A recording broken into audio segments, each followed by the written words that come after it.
Elijah's challenge.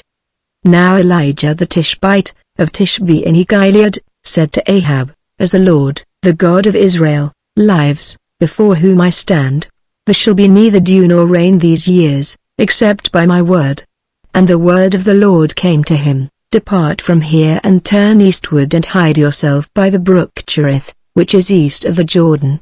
You shall drink from the brook, and I have commanded the ravens to feed you there." So he went and did according to the word of the Lord. He went and lived by the brook Cherith that is east of the Jordan. And the ravens brought him bread and meat in the morning, and bread and meat in the evening, and he drank from the brook. And after a while the brook dried up, because there was no rain in the land. Then the word of the Lord came to him, "Arise, go to Zarephath, which belongs to Sidon, and dwell there. Behold, I have commanded a widow there to feed you." So he arose and went to Zarephath. And when he came to the gate of the city, behold, a widow was there gathering sticks. And he called to her and said, "Bring me a little water in a vessel, that I may drink." And as she was going to bring it, he called to her and said, "Bring me a morsel of bread in your hand." And she said, "As the Lord your God lives, I have nothing baked, only a handful of flour in a jar and a little oil in a jug. And now I am gathering a couple of sticks that I may go in and prepare it for myself and my son, that we may eat it and die." And Elijah said to her, "Do not fear, go and do as you have said. But first make me a little cake of it and bring it to me, and afterward make something for yourself and your son. For thus says the Lord, the God of Israel, the jar of flour shall not be spent, and the jug of oil shall not be empty, until the day that the Lord sends rain upon the earth." And she went and did as Elijah said. And she and he and her household ate for many days. The jar of flour was not spent, neither did the jug of oil become empty, according to the word of the Lord that he spoke by Elijah. After this the son of the woman, the mistress of the house, became ill. And his illness was so severe that there was no breath left in him. And she said to Elijah, "What have you against me, O man of God? You have come to me to bring my sin to remembrance and to cause the death of my son." And he said to her, "Give me your son." And he took him from her arms and carried him up into the upper chamber where he lodged, and laid him on his own bed. And he cried to the Lord, "O Lord my God, have you brought calamity even upon the widow with whom I sojourn, by killing her son?" Then he stretched himself upon the child 3 times and cried to the Lord, "O Lord my God, let this child's life come into him again." And the Lord listened to the voice of Elijah. And the life of the child came into him again, and he revived. And Elijah took the child and brought him down from the upper chamber into the house and delivered him to his mother. And Elijah said, "See, your son lives." And the woman said to Elijah, "Now I know that you are a man of God, and that the word of the Lord in your mouth is truth." After many days the word of the Lord came to Elijah, in the 3rd year, saying, "Go, show yourself to Ahab, and I will send rain upon the earth." So Elijah went to show himself to Ahab. Now the famine was severe in Samaria. And Ahab called Obadiah, who was over the household. Now Obadiah feared the Lord greatly, and when Jezebel cut off the prophets of the Lord, Obadiah took 100 prophets and hid them by 50s in a cave and fed them with bread and water. And Ahab said to Obadiah, "Go through the land to all the springs of water and to all the valleys. Perhaps we may find grass and save the horses and mules alive, and not lose some of the animals." So they divided the land between them to pass through it. Ahab went in one direction by himself, and Obadiah went in another direction by himself. And as Obadiah was on the way, behold, Elijah met him. And Obadiah recognized him and fell on his face and said, "Is it you, my lord Elijah?" And he answered him, "It is I. Go, tell your lord, behold, Elijah is here." And he said, "How have I sinned, that you would give your servant into the hand of Ahab, to kill me?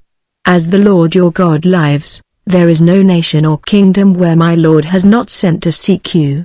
And when they would say, "He is not here," he would take an oath of the kingdom or nation, that they had not found you. And now you say, "Go, tell your Lord, behold, Elijah is here." And as soon as I have gone from you, the Spirit of the Lord will carry you I know not where.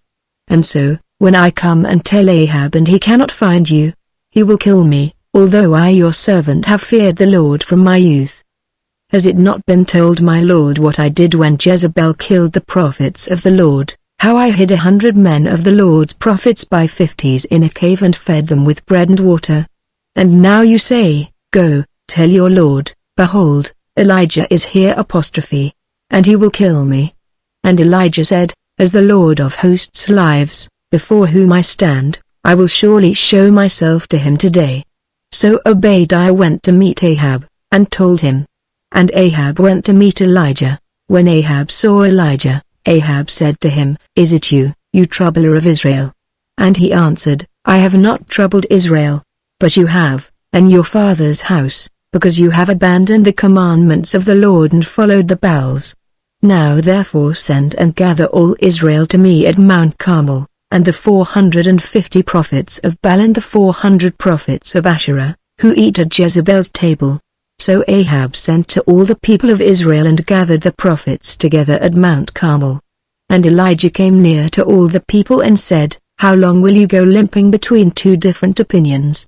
If the Lord is God, follow him, but if Baal, then follow him.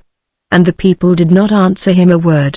Then Elijah said to the people, I, even I only, am left a prophet of the Lord, but Baal's prophets are 450 men.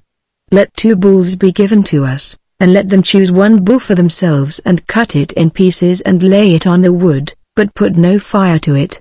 And I will prepare the other bull and lay it on the wood and put no fire to it. And you call upon the name of your God, and I will call upon the name of the Lord, and the God who answers by fire, he is God. And all the people answered, It is well spoken. Then Elijah said to the prophets of Baal, Choose for yourselves 1 bull and prepare it first, for you are many, and call upon the name of your God, but put no fire to it. And they took the bull that was given them, and they prepared it and called upon the name of Baal from morning until noon, saying, O Baal, answer us. But there was no voice, and no one answered. And they limped around the altar that they had made. And at noon Elijah mocked them, saying, Cry aloud, for he is a god. Either he is musing, or he is relieving himself, or he is on a journey, or perhaps he is asleep and must be awakened. And they cried aloud and cut themselves after their custom with swords and lances, until the blood gushed out upon them. And as midday passed, they raved on until the time of the offering of the oblation, but there was no voice. No one answered, no one paid attention. Then Elijah said to all the people, Come near to me. And all the people came near to him. And he repaired the altar of the Lord that had been thrown down. Elijah took 12 stones, according to the number of the tribes of the sons of Jacob, to whom the word of the Lord came, saying, Israel shall be your name, and with the stones he built an altar in the name of the Lord. And he made a trench about the altar, as great as would contain 2 seahs of seed. And he put the wood in order and cut the bull in pieces and laid it on the wood. And he said, Fill 4 jars with water and pour it on the burnt offering and on the wood. And he said, Do it a second time. And they did it a second time. And he said, Do it a third time. And they did it a third time. And the water ran around the altar and filled the trench also with water.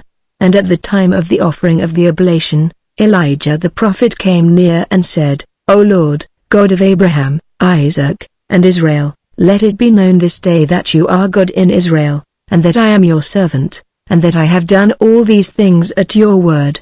Answer me, O Lord, answer me, that this people may know that you, O Lord, are God, and that you have turned their hearts back. Then the fire of the Lord fell and consumed the burnt offering and the wood and the stones and the dust, and licked up the water that was in the trench. And when all the people saw it, they fell on their faces and said, The Lord, he is God, the Lord, he is God.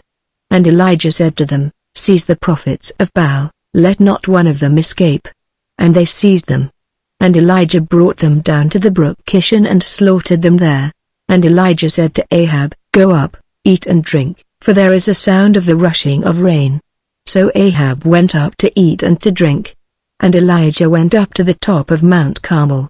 and he bowed himself down on the earth and put his face between his knees. And he said to his servant, "Go up now, look toward the sea." And he went up and looked and said, "There is nothing."